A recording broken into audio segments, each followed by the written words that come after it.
So let us start with the word sequence.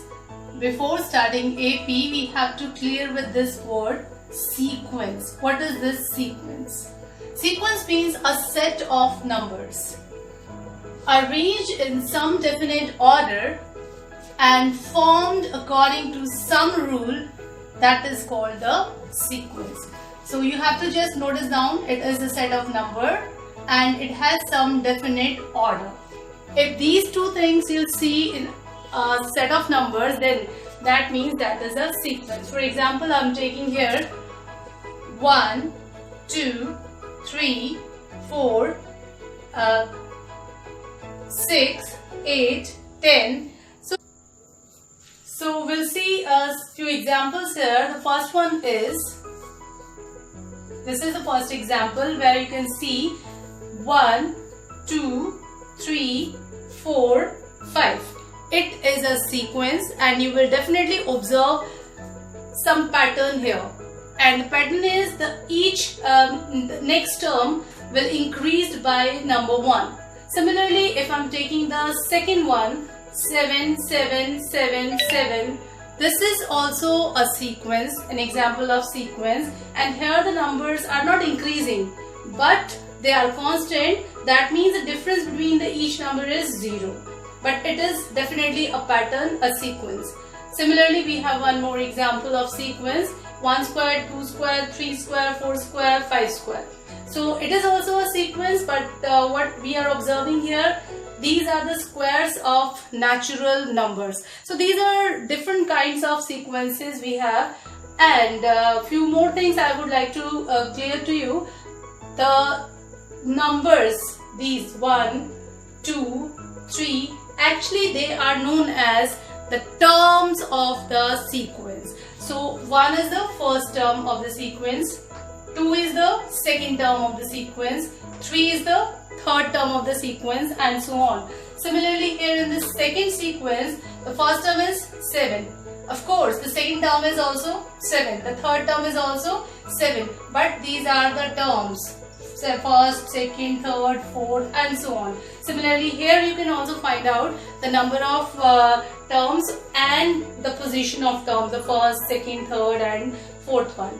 The next thing which I would like to share with you, the finite sequences and infinite sequence. Finite and infinite words, you are already aware of these two words. Finite means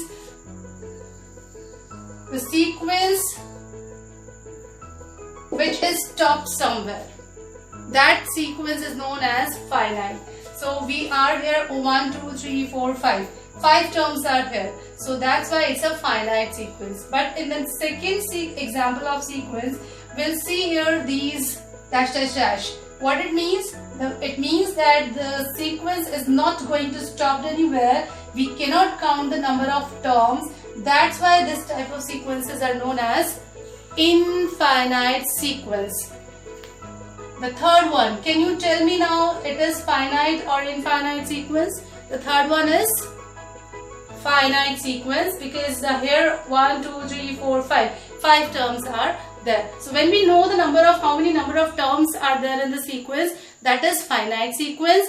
And when we don't know how many terms are there in the sequence, at that time that is known as infinite sequence.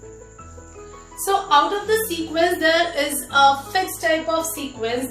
It means we have a lot of types of sequence, but a particular type of sequence is known as AP. That means the full form of AP is arithmetic progression. I'm repeating it, arithmetic progression. What it means, what kind of the sequence it is. It is a sequence when, suppose I'm taking here an example. I have the number 1, 4, 7, 10, 13. Yes, of course it is a sequence. But is it an AP or not? How can we check it? We can check it if by adding some number, some constant number, we will get the next number. That means it is an AP, otherwise it will not. And that number should be same. That number should be same. This point you have to be noticed down. So if I want to get 4 from 1, I should add 3. because 3 plus 1 is 4. Similarly, if I want to get 7 from 4, what should I add in 4? That is again 3. 4 plus 3 is 7. Again here 3. 7 plus 3 is 10. Again plus 3. 10 plus 3 is 13. So every time I'll get the next term by adding a fixed constant. And if you are having a sequence like this, whenever that means whenever this difference between the two terms is same, at that time that sequence is known as arithmetic progression. Okay, so let us see the definition. Arithmetic progression is a sequence in which each term is obtained by adding a fixed number to the preceding term except the first term. First term we should have the first term, then we should add a fixed number for getting the next number. And if the sequence is like that, where the difference is same, at that time that particular sequence is known as AP. Now I want to tell you some more things about AP. I have taken here an example of AP. This is the first term of the AP. And why it is an AP? If you will observe, 2 plus 2 is 4. 4 plus 2 is 6. 6 plus 2 is 8. 8 plus 2 is 10. That means we can add a fixed number in the previous one and we'll get the next one accordingly. So that's why it's an AP. Now the question arises in your mind. First of all, that number. The number which I have to add in the first term so that I get the second term is, here it is 2, and this is known as common difference. What is known as? Common difference. And the first term of the sequence, that means of AP, this is known as, of course, the first term, right? And for the first term we usually use a symbol A, and for common difference D. These two things you have to take in your mind, that first term is denoted by A and the common difference is denoted by D. Now the second thing, now let us discuss about this common difference D. If D is the common difference because it is same for every term, for every next term, that is why it is known as common difference.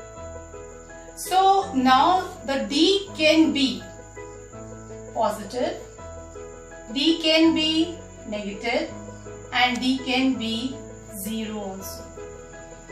Now the question arises, what are the sequences in which D is positive, D is negative, and D is 0? First of all, I will take this example because it is already 8.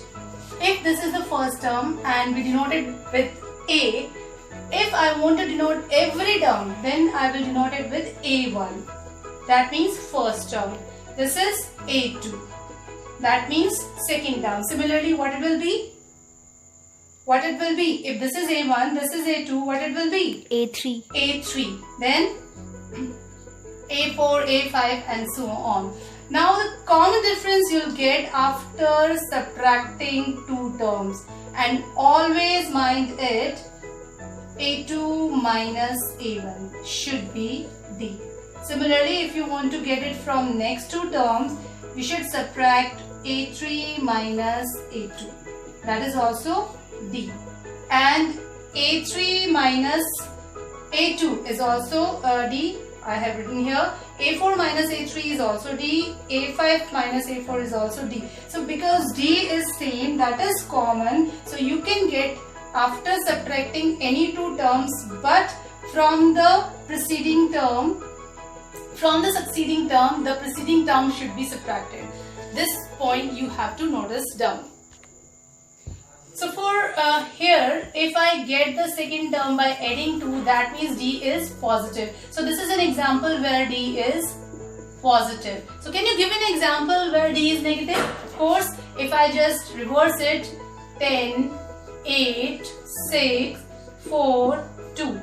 from 10, if you want to get 8, you have to subtract 2. That means minus 2. And from 8, if you want to get 6, again you have to subtract minus 2. Then again minus 2. Then again minus 2. So here D is negative. Here D is negative. In the same way, if I want to get an example where D is 0, can anybody tell me a sequence where D is 0? Of course, it's very easy. 1, 1, 1, 1, 1. The D is 0, because if I want to get 1 from the first term, I have to add 0. Then from the second, if I want to get the third term, I have to add 0. I have to add 0 and 0 and 0. So here D is 0. You can take 5, 5, 5, 5 and so on.